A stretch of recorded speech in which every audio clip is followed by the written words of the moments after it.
Olá pessoal, estamos de volta à nossa disciplina de Química Fundamental e Instrumental e vamos falar hoje de um assunto bem importante e bem interessante. Do que se trata a aula de hoje? Falaremos de ligações químicas. Então nós vamos definir ligações químicas e principalmente a sua relação com as propriedades dos diversos materiais.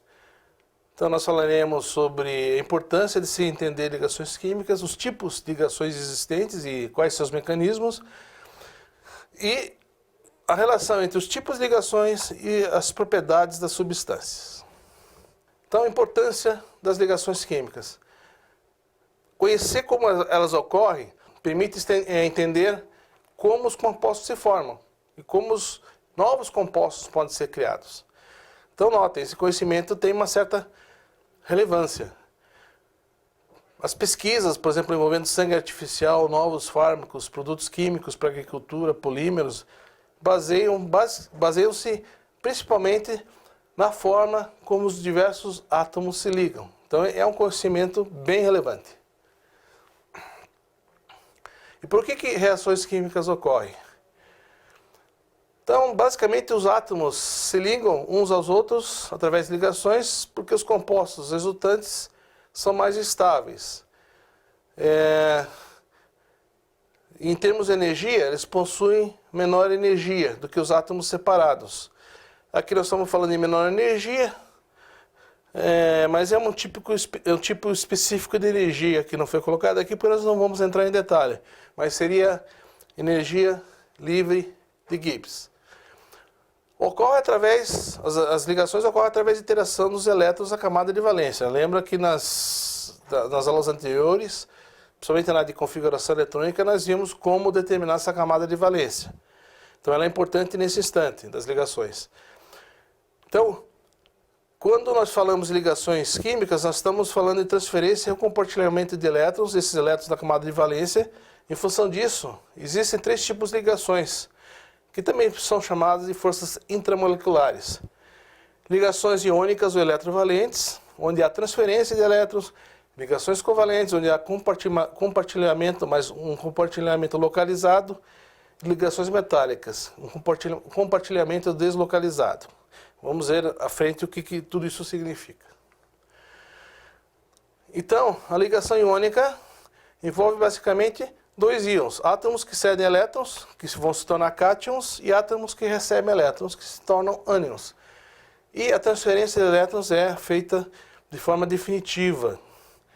Então, geralmente, a ligação iônica ocorre entre átomos com grande diferença de eletronegatividade. Então, átomos que estão em um extremo que se juntam com átomos que estão em outro extremo da tabela periódica. Então, geralmente, entre metais do bloco S e um elemento não metálico. Exemplo, bem típico, o sódio e o cloro, que formam o NaCl, que é o vulgo sal. É o principal componente do nosso sal de cozinha. E a atração entre esses íons, é basicamente eletrostática. Carga positiva atraindo carga negativa.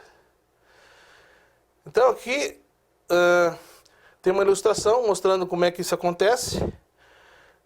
Basicamente, nós vimos, quando falamos de tabela periódica, dos gases nobres. Os gases nobres são elementos que são encontrados, digamos assim, sem combinação com outros, eles sozinhos, eles não reagem, nem entre eles, como é o caso do oxigênio, que forma o gás oxigênio é O2. Então, são elementos estáveis. A tendência de todo elemento, para ficar mais estável, é se aproximar da configuração do gás nobre mais próximo. Então, por exemplo, nós estamos vendo aqui nessa figura que o sódio está cedendo aqui para o Cl, que é o cloro, um elétron. Como é que ficou a configuração do Na+? A mesma configuração do gás neônio. Por sua vez, o gás cloro tinha 7 elétrons na camada de valência, recebeu mais um, que era do sódio. Agora ele está com a configuração do gás nobre argônio. Então são situações mais estáveis, configuração menos energética. Então, basicamente, na ligação iônica digamos assim, a justificativa, né, por trás dela pode ser entendida como a tendência a adquirir a configuração do gás nobre mais próximo. Então, quando eu tenho ligação iônica entre A e B, né, quem é o A?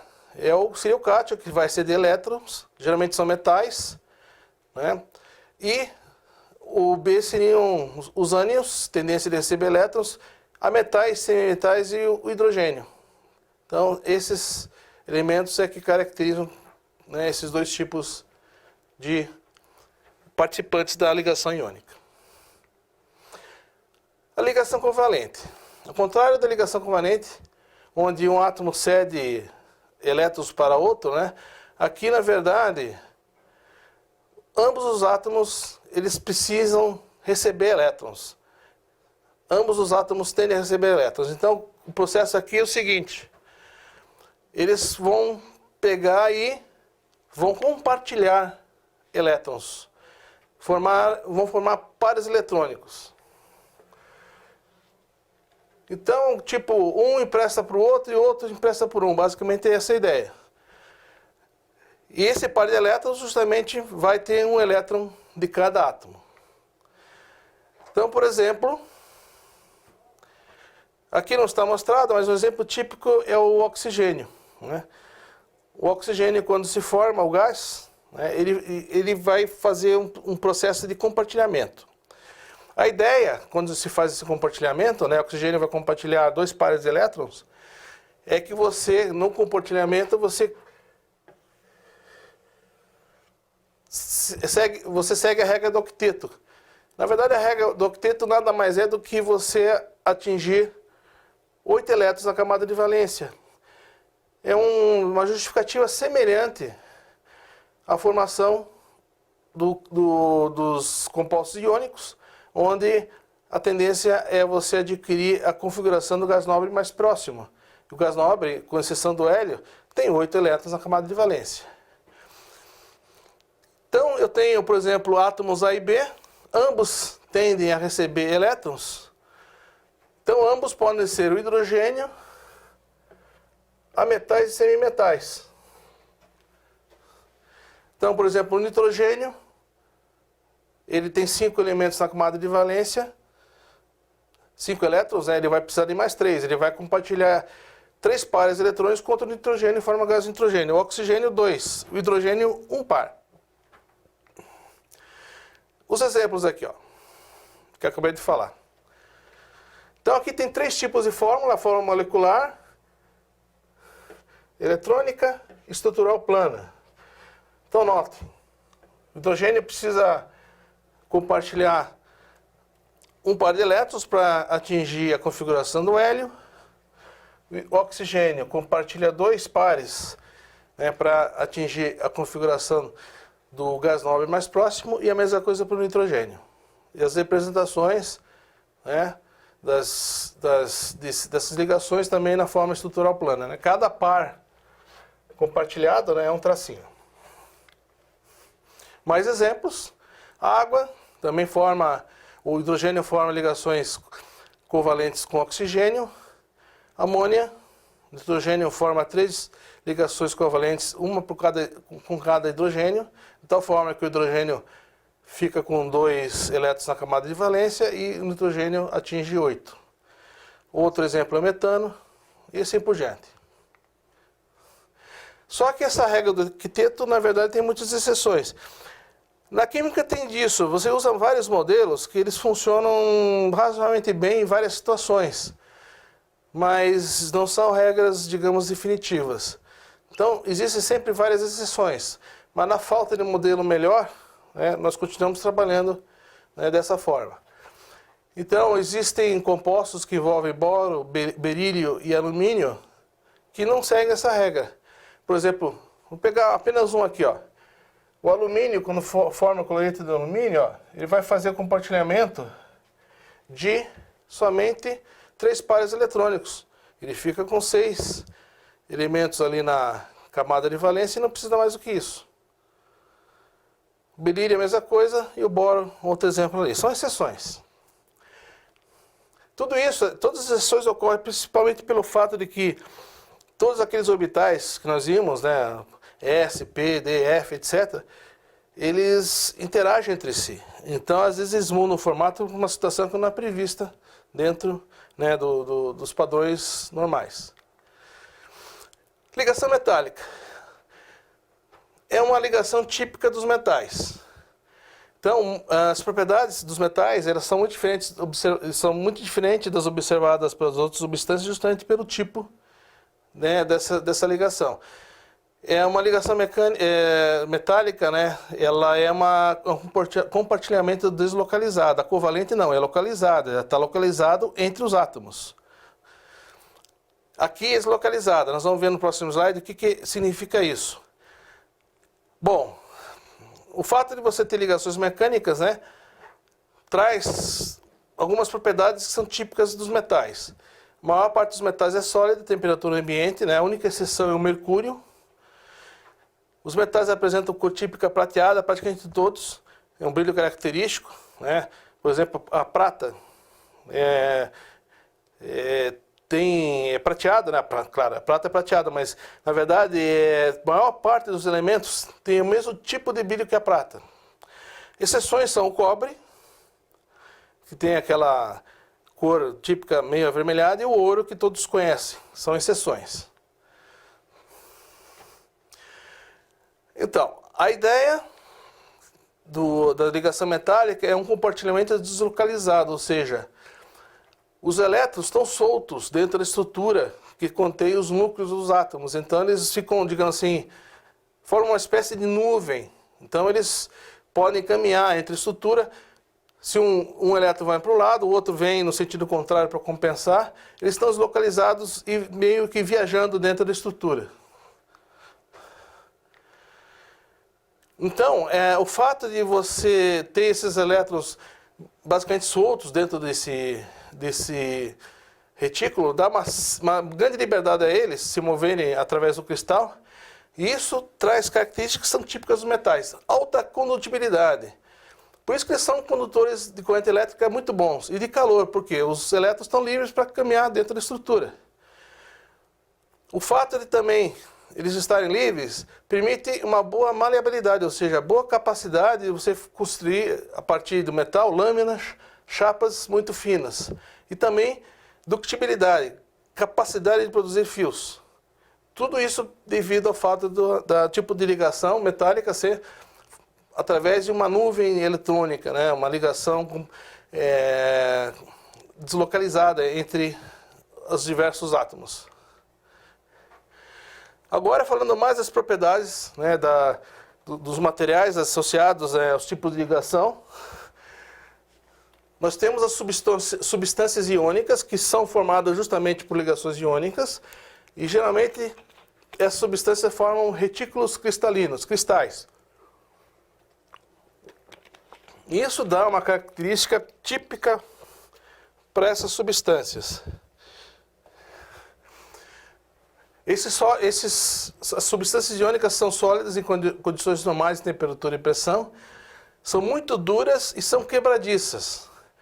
Então, toda vez que você tenta fazer uma deformação, né, você faz um deslocamento no retículo, e esse deslocamento no retículo faz com que cargas opostas se alinhem. Isso acaba quebrando o retículo cristalino. Por isso que substâncias iônicas são muito quebradiças. As suas ligações também são fortes, né? E para você, por exemplo, fazer a fusão de uma substância iônica, você precisa bastante energia. Por exemplo, cloreto de sódio, sal de cozinha, ele funde a 800 graus, né, e ebulição em 1400. Então, são temperaturas altas que você precisa fornecer para quebrar essas ligações. As substâncias iônicas puras, elas não conduzem eletricidade, mas se elas forem dissolvidas em água, elas vão formar cátions e ânions soltos, né? E com essa existência desses íons livres, né, ela consegue conduzir eletricidade. E o melhor solvente é a água. Ah, professor, mas eu já levei choque, eu pisei na água, estava ligado o chuveiro. Água pura não conduz eletricidade, mas geralmente a água que a gente usa, normalmente sempre tem um outro sal dissolvido, né, que são substâncias iônicas. São esses sais que fazem com que a água consiga conduzir eletricidade. Tá? Então, muito cuidado aí com a questão de você estar pisando em água ou manuseando água perto de instalações elétricas. Propriedades da ligação covalente. Então, as substâncias que são formadas através de ligações covalentes são chamadas de substâncias moleculares. Né? E essas substâncias moleculares, elas têm propriedades, né, que são até bem diferentes dos próprios átomos que as formam, dado o tipo da ligação. Então, por exemplo, condições ambientes, as substâncias moleculares podem ser encontradas nos 3 estados. Pode ser gasoso, líquido e sólido. Lembra-se que os metais e substâncias iônicas normalmente são sempre sólidos. Aqui não, aqui eu tenho essa variedade.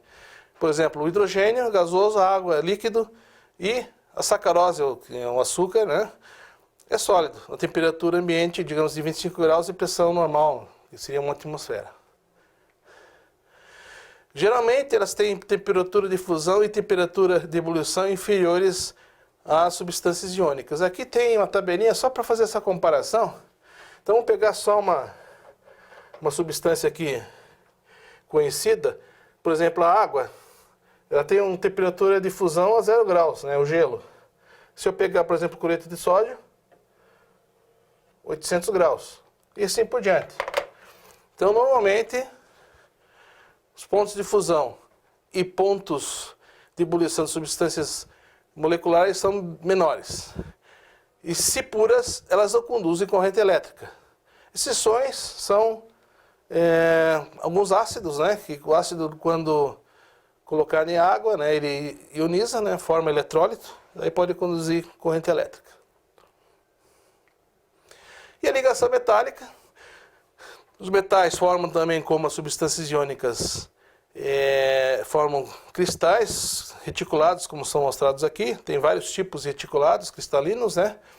Mas a grande diferença é que os elétrons estão soltos ali no meio, né? Então eles podem, conforme a deformação, etc., eles dão propriedades mecânicas melhores para os sólidos, eles não são para os sólidos metálicos, né? Eles não são quebradiços. Grande condutibilidade, como a gente já falou, os elétrons estão livres. Capacidade de formar lâminas, chapas, fios, etc. Então tudo isso aí, todas essas propriedades que são típicas dos metais, decorrem do tipo da ligação. Então, pessoal, novamente aqui a relação de referências, que vocês podem consultar para saber mais sobre cada um dos temas que nós vimos aí dentro de ligações químicas. Essas referências também são citadas nas notas de aprendizagem e os textos recomendados geralmente fazem referência a um ou outro desses livros aí que estão listados. Então, não deixem de ver as notas. Sempre é bom repetir. Ver as notas, né? Os vídeos sugeridos, as simulações também sugeridas, os textos indicados para leitura e principalmente os exercícios. Se você fizer sempre isso para cada aula, você sempre estará em condições melhores, inclusive para a próxima aula, para o entendimento e dar continuidade à disciplina. Então, essa aula nós terminamos por aqui e até a próxima.